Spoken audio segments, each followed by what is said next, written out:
Hey, good morning. Good afternoon. Cool. Welcome to the group, guys. Welcome to the live recording of episode 15 of the podcast. And today we're talking about designing a lifestyle business. So, a couple of things before we get into today's show. Number one, please add your friends to the group. There is a link at the top to add member, I think it says. So yeah, if you've got anyone within your Facebook friends that would benefit from being part of this group, please, add them in. We need more people to talk to, don't we? Yes, it's Otherwise, really good. we'll just be sat here talking to ourselves. And trust me, we don't want to be doing that. Obviously, don't be spammy about it. Don't just add everyone on your entire list in. It kind of helps if they do actually run a small business and they want to perhaps start a lifestyle business, or they've got some ambition of some sorts. So yeah, that's point number one. Point number two is I would like to run a little bit of a competition this week because I've we've not talked about this pre-recording, so this is live drama. Enter now.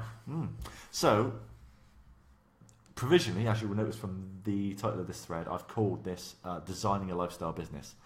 I don't actually like that as a title for the podcast. So I want to know, what should we call this episode? So it's about lifestyle businesses. That's what we're going to be talking about. But I want a nice Daily Mail style clickbait headline. Daily Mail? Well, Daily Mail, The Sun, I don't know. Something that's going to make people go, what the hell is that? I need to listen to this. So, yeah, let us know in the comments what you think we should call this episode. And if we use it, there is a free book in it for you. So this is Brad Burton's latest book, Now What? If you're not familiar with Brad's work, he is the UK's #1 motivational speaker. Hell yes! As voted for by himself. Yeah, and it's basically, I think it's his fourth book. There's lots of stuff in here that's useful. So, if you'd like to get your hands on a copy of that, just let us know. Get your key and your headline writing skills out, and let us know, what we need to call this episode. So, what's this episode all about, Jace? Well, we've recently renamed the group. We've called it Ambitious Lifestyle Business. So we want to talk a little bit about what that kind of means, really, in terms of how we're kind of set up as a business and how you guys may be set up now, or where you maybe want to get to. So we're going to be talking a little bit about what we think about a lifestyle business, and certainly the ambitious bit thrown in for good measure. Yeah, absolutely. And I'm just trying to find my screen. He's going clickety-click with lots of buttons and mouses and things. Hopefully you guys enjoyed last week's episode. We had a few comments on there, which is rather good. You might have seen the founder by now. Let us know what you thought about it on that thread. Yeah. Have you seen it again? Because I gather you saw it after. I watched a little bit after. How many times is that now? Only three. Yeah, it's a good film. Lots to learn. It is. You don't have to be nice in business to succeed. Is that the key takeaway? I think that was the subtitle to the the founder. Cool. Let's just move that microphone just a little bit away from the laptop, and we are just very good to go. I think. Are you ready? I'm born ready. Born ready. Born something. Yeah. Hey everybody, welcome to episode 15 of the Big Idea Podcast. I'm John, joined here as always by the ever capable Jason Brockman. Ever capable, thank you. Very good. Nice to meet you all. Did I say ever or never? Ever. Okay, we'll go with that then. So, welcome to episode 15, and we are talking today about lifestyle businesses. Now, as everyone knows, our job here at the Big Idea Podcast is to get small businesses thinking bigger. So, why are we talking lifestyle businesses if we're talking bigger? I mean, surely that goes against the grain, doesn't it? No. Of course it doesn't. I mean, lifestyle business is what everybody aspires to, isn't it? I certainly think so. I mean, if you think about what a lifestyle business is, it is a way that a business owner can control the lifestyle that they lead, which surely is what all business owners want. It's it's the difference like between thinking about a self-employed person versus a lifestyle business owner. So the lifestyle business owner literally crafts their business around the lifestyle that they want. The self-employed person thinks, well, I've got a job. Mm-hmm. It's that difference. I think we've talked about it before, haven't we, about working on the business versus in the business. It's going back to the E-myth again, isn't it? Yeah. And I think, lifestyle businesses get a bad rap. Yeah, they don't sound too good. It sounds kind of a little bit MLM-y, kind of doing kind of things as a hobby, and it's kind of like, you're not really playing businessman, are you? You kind of just like playing at it. I think there's two elements there. I think you've got the MLM brigade who have latched on to lifestyle businesses and said, oh, fantastic, that's what we do. Sell our products to your friends and family and then get them to sell it to their friends and family, and you can all have this amazing lifestyle whereby you can hire a white Mercedes, you can pay for it, and we'll just pay you commission based on selling our stuff. And if you don't quite sell enough, well, the lease for the Mercedes is in your name, so it's not our problem. Mm-hmm. But, hey, all over social media will be pictures of you living that laptop lifestyle of the white Mercedes, or I think I was in part of one that gave you, you could drive around in the Porsche. It was actually a Porsche Boxster, which is like the poor man's Porsche, and you got it for a month. But I thought it was a Mini. Or was that another one? Oh no, you can have the Mini as well. Okay. Yeah, the Porsche is you get the Porsche for a month. The Mini is you get to lease the Mini. Okay. But again, it's zero risk for the MLM company, and they use it to create this illusion of a lifestyle business owner. Now, again, I use the phrase business owner there because in my mind the business owner has complete control over the business.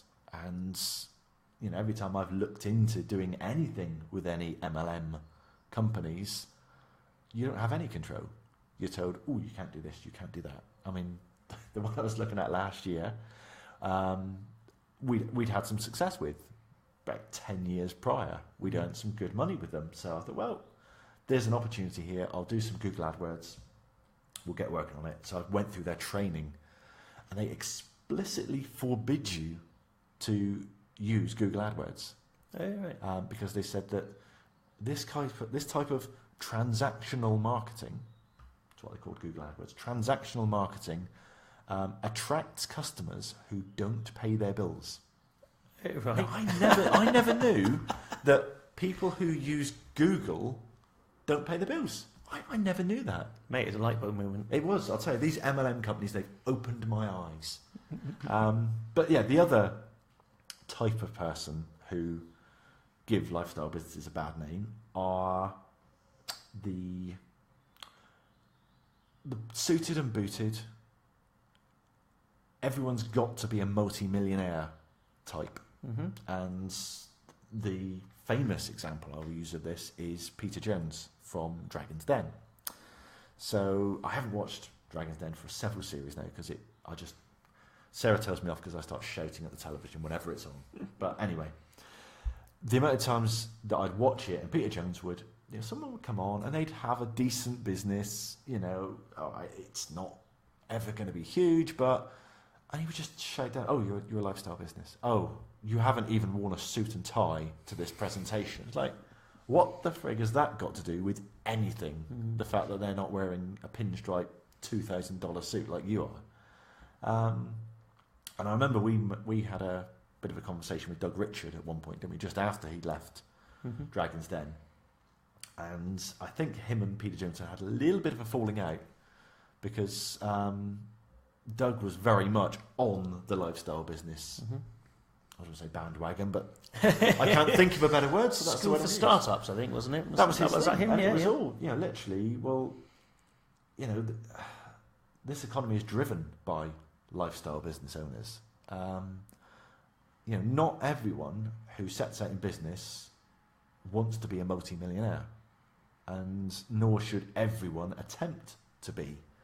And I think they had a little bit of a conflab between the two of them, and I think they didn't necessarily meet eye to eye, which is it's ironic because obviously they're on the same TV show. They did some investments together. But yeah, as far as Peter Jones is concerned, if you've not got ambitions to float for 10 million quid, well, you're not a real business owner. And I think there's a lot of this.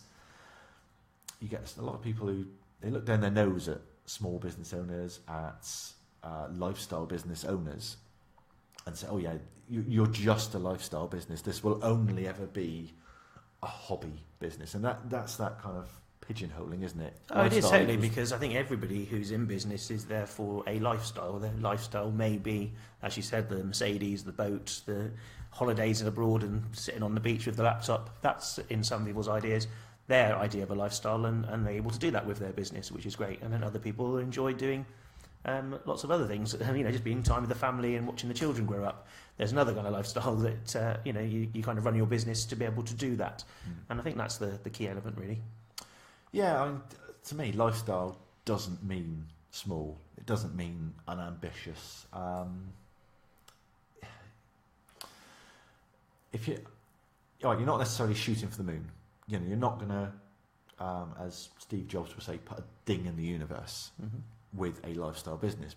But you can put a hell of a dent in your family's universe. You can make a huge difference to a small number of people with a lifestyle business. You've got a lot less risk because you don't need to go out there and the aim of my startup is to get my first £2 million worth of seed investment money, so that I can then make it to the second round of funding where we're going to get £5 million, and eventually, we're going to end up with £20 million worth of debt, so that we then, but it's okay because we're going to flip and we're going to sell for 50 million. I was like, well, that's great. What if you don't?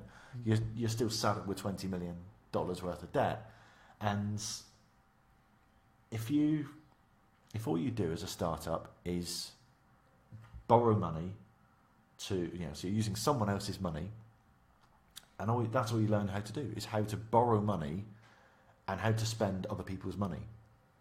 When you bootstrap a business, when you've got a small lifestyle business, you learn how to make money. You learn how to sell. I think a lot of these startups, ambitious startups, they are ambitious, no doubt about it. They are shooting for the moon, but they have a very high failure rate. Lifestyle businesses don't. There is a much higher chance of success. So why wouldn't you want that? You can retain control of your company. You won't end up saying, well, actually, I'm guarantor for this £15 million that I've borrowed, and I now actually only own 17% of my company. Oh, how did that happen? And all of a sudden I've got these institutional investors telling me how to run my business. You can have less debt in the company, a lot less stress. You get to choose it. I mean, you touched on it earlier. All businesses are lifestyle businesses, because if you control the business, then you dictate the lifestyle that you get. So if you control the business and you want to go out there and take $2 million off someone, then you are choosing that lifestyle of, well, I'm going to work 16-hour days, I'm going to work 100-hour weeks, I'm going to travel the motorways of the country, I'm going to jet over to America every month, I'm going to be answerable to institutional investors. That is the lifestyle you've chosen, because, and I'm not totally dissing and saying that's not, for anybody, you shouldn't do that. If that is the lifestyle you want, and you want to have that lifestyle of, well, I've got 20 million quid in the bank, that's a path you can go down.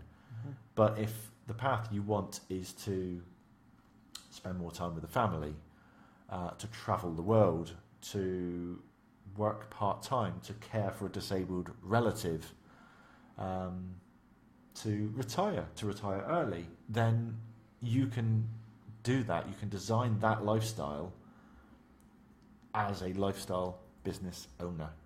And we've had elements where we've done this, because when I first started the business back in 2000, it was completely a lifestyle business. It had one aim, and that was to remove me from the civil service to provide me with a wage and for me to be my own boss. And then I think we've touched on it in previous episodes, around about 2004, 2005, we completely lost our way and we started following someone else's plan, someone else's lifestyle design for our business. And initially we had some success. You know, we made very, very good money.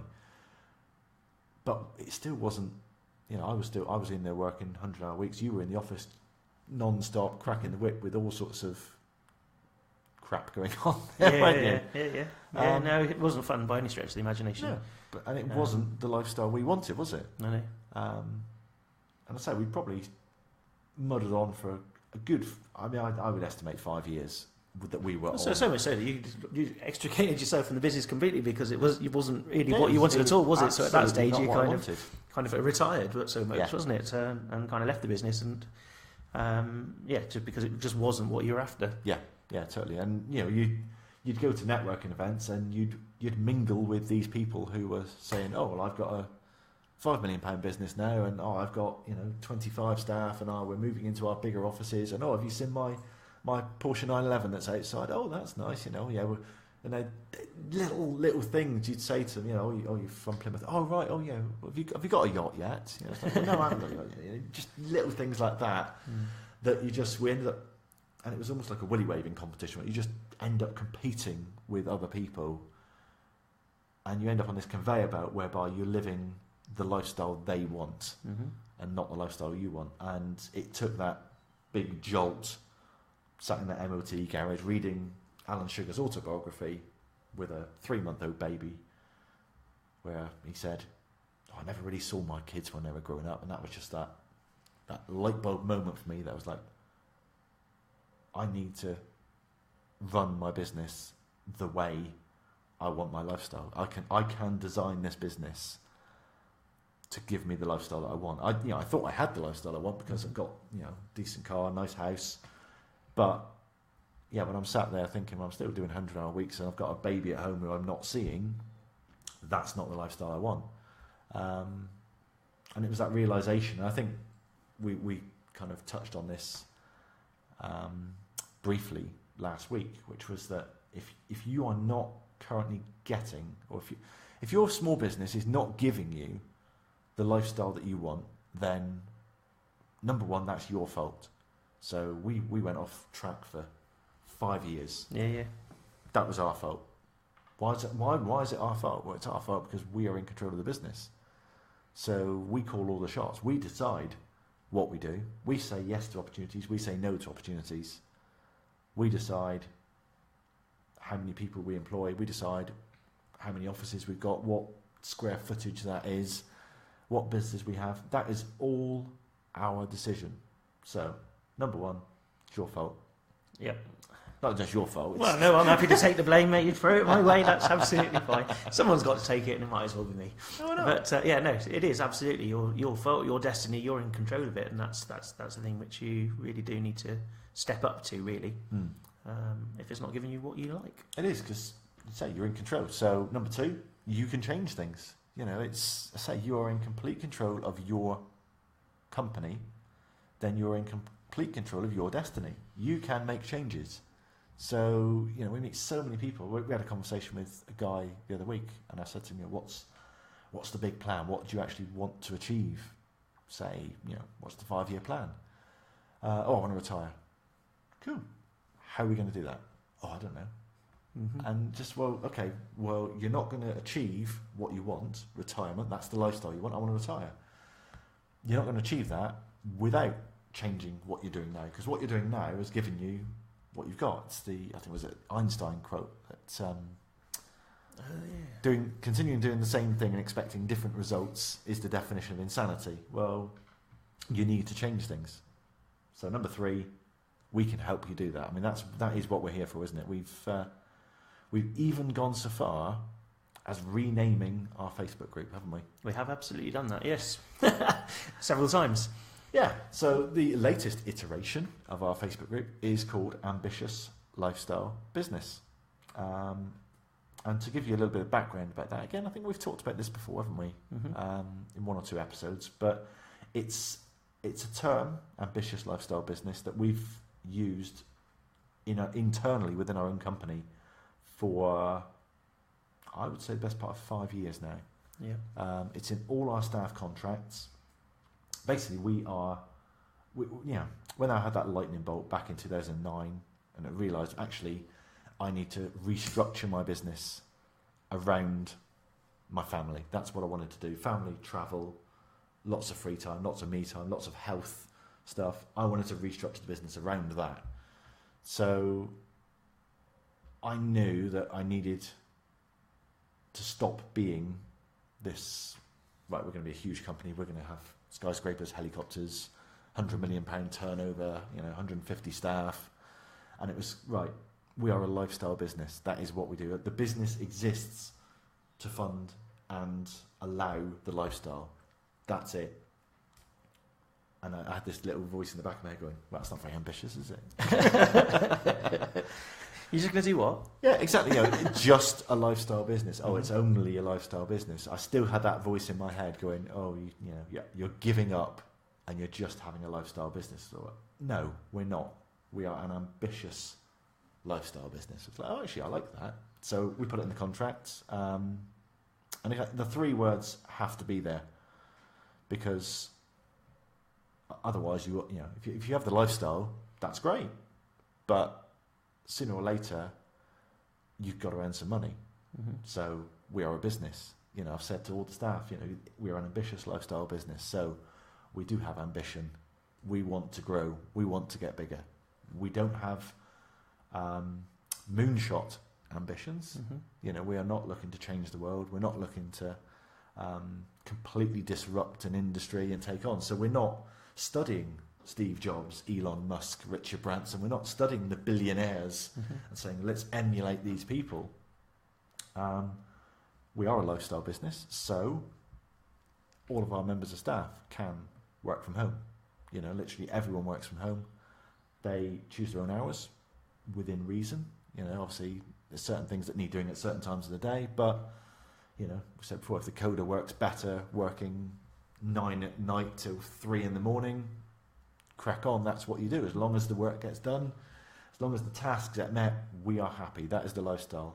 If you want to be there to pick your kids up from school, you want to do the school runs, crack on. Yep, we're flexible. We'll do that. If you're just feeling a bit under the weather, you want to have a day off, go do it.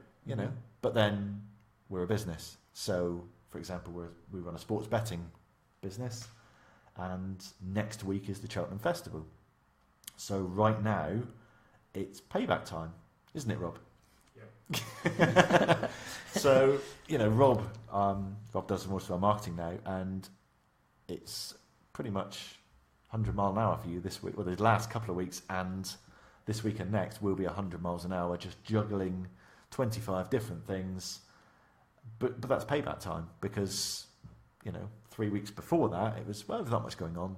You want to, Rob's learning to drive at the moment, so you want to take an hour off for a driving lesson, go for it. Yep, no worries. Want to go to the gym, go to the gym. You want to play golf, go play golf. But we're a business. We're an ambitious lifestyle business, and the 3 go together for me.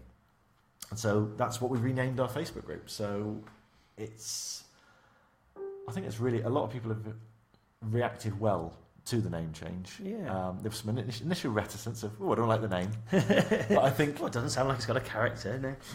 I think it really clarifies what we do and what we stand for. And I think in any business that's really, really important, to stand for something and say, well, actually, I've got very, very strong beliefs on this, and I'm drawing a line in the sand, we're this side of it, this is what we believe in. If you want to, if you're a tech startup and you want to raise £2 million and you're planning a float in 5 years' time, or you're planning a £10 million exit, there's plenty of other groups for you. This is not the group for you. If you run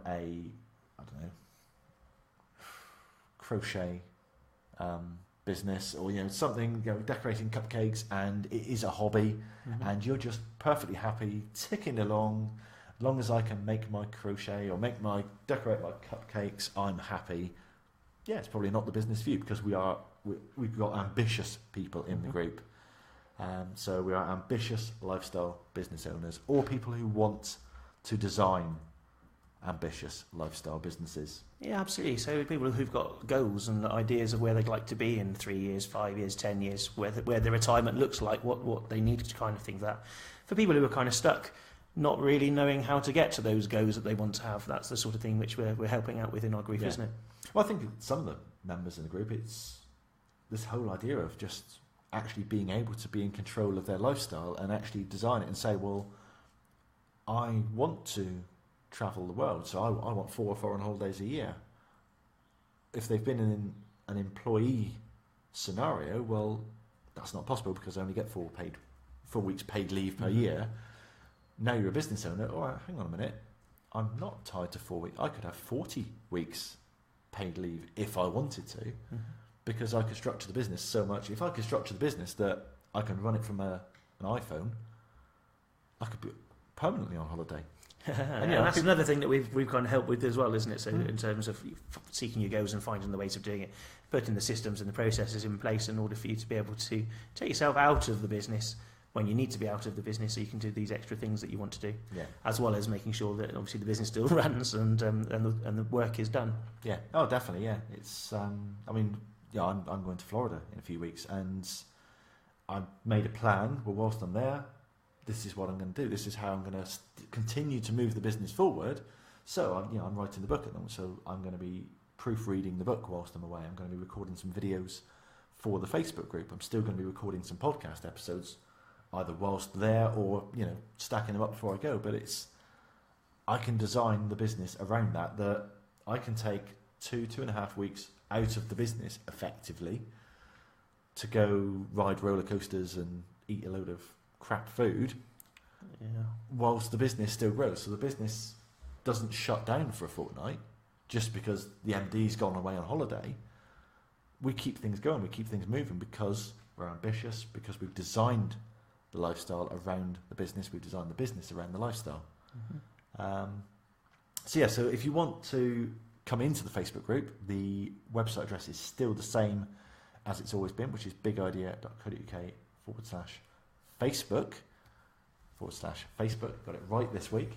And if you come in there, you will get direct access to both of us. So we're all in there throughout the week. So you ask us a question. There's a really good community there now. I think lots of experts in different fields.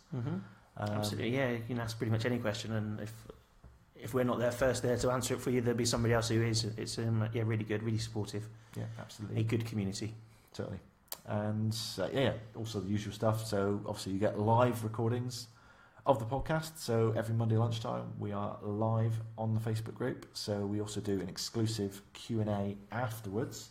So if you're listening to this on iTunes, Stitcher, YouTube, etc., we're going to cut off in a few minutes, and you won't hear from us until next week. Whereas if you're in the Facebook group, literally we hang around for a few minutes after the recording of each episode. We do a little Q&A with the members, and literally we're there throughout the week to answer any questions you've got, literally help you with your business. So do a little bite-size in between episodes. Do a little in between episodes, just sort of simple, practical help and advice to help your business grow, really.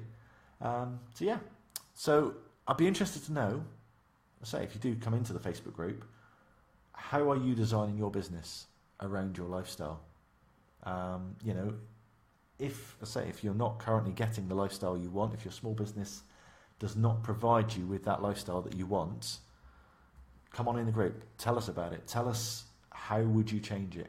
What needs to change? What needs to happen? And what do you actually want out of your life? Because if you're running a small business and you control that business, you have the power to design the business around your lifestyle.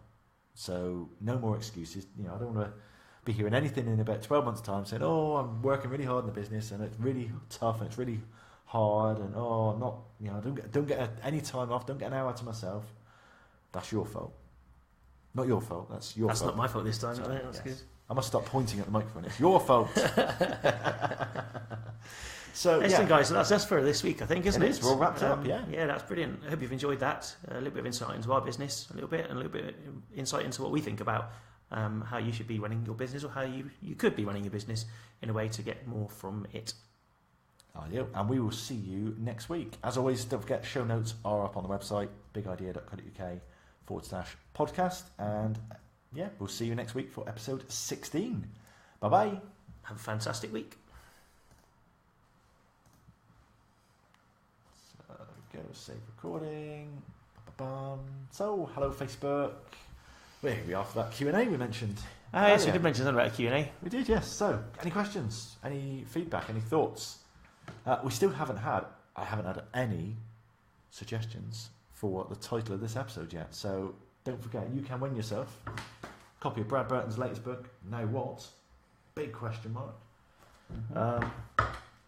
I need a Daily Mail, The Sun style clickbait headline for this episode. Okay. Yeah. Otherwise, it's just going to be called Designing a Lifestyle Business, which is a bit pants, a bit poor. That'll upset Peter Jones. I blame Peter Jones. Something like that. Well, I don't know. Perhaps they've got better ideas. It's all Peter Jones's fault. Yeah. How long have they got to tell us this idea for the title? Today would be good. Okay. Yeah. Now, just to explain the reason for that, I've been analysing the stats on all the episodes, and there's one episode in particular that's had at least twice as many downloads as... Did we do one on sex and more sex? Close. Okay. It was the telling Fear to fuck off. Was Right, okay. Oh, very close. Yeah. That was by far the best performance. So that was the absolutely killer headline. So it doesn't have to have swearing in it, but clearly there's our target market does like a bit of profanity. Okay. Especially if you star it out. Mark says, like, a blame Peter Jones idea. Thanks, Mark. Yeah. I thought it'd be a good one. Yeah. Anything that gets us sued, you know. Yeah. We put Daily Mail in there as well. Yeah, could try that, yeah. Peter Jones, BBC, yeah. They're all a bunch of... No, better not say that. Vegas. So, come on then, guys. Any more questions on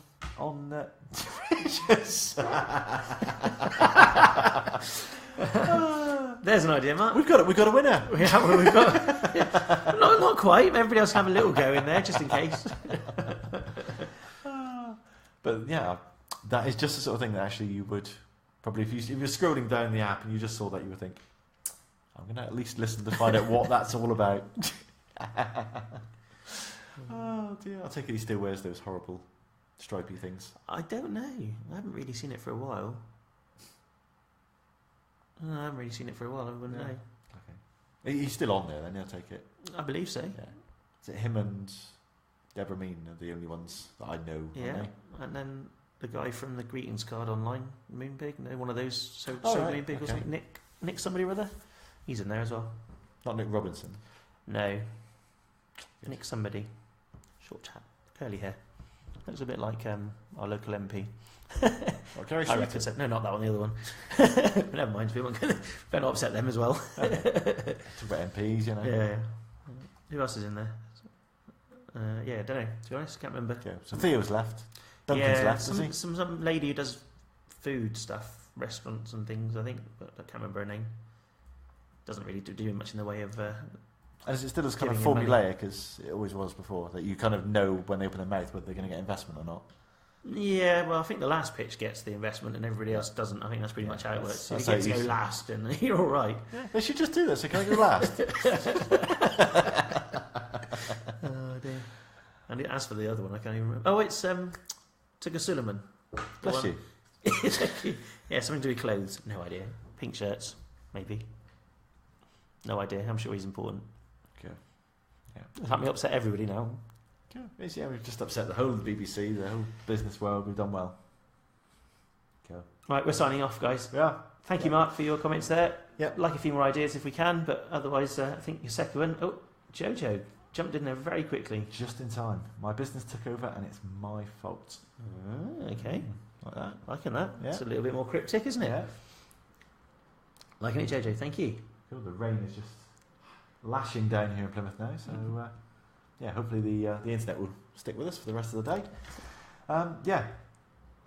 Speaking of sticking with us, if we're going to sign off now, but if you have got any questions, you want to sort of know anything about literally how do I design my business to suit my lifestyle, if you don't really know what you want from life, let's keep that conversation going and see if we can't help you out. Failing that, we are here as always for the rest of the week in the group, which I'm very chuffed that you got the name right. Thank you very much. First attempt, that is not bad. Definitely to be applauded. Not bad, and you got the URLs right as well, so that's pretty good. I'm sure I got after them the 15th. I'm sure I got them right last week as well. Excellent, guys. Thanks ever so much. Have a great week. We'll see you during the week in the group, and yeah, very good. Thank you. Fantastic. See you later, guys. Bye bye. Cheers. Bye.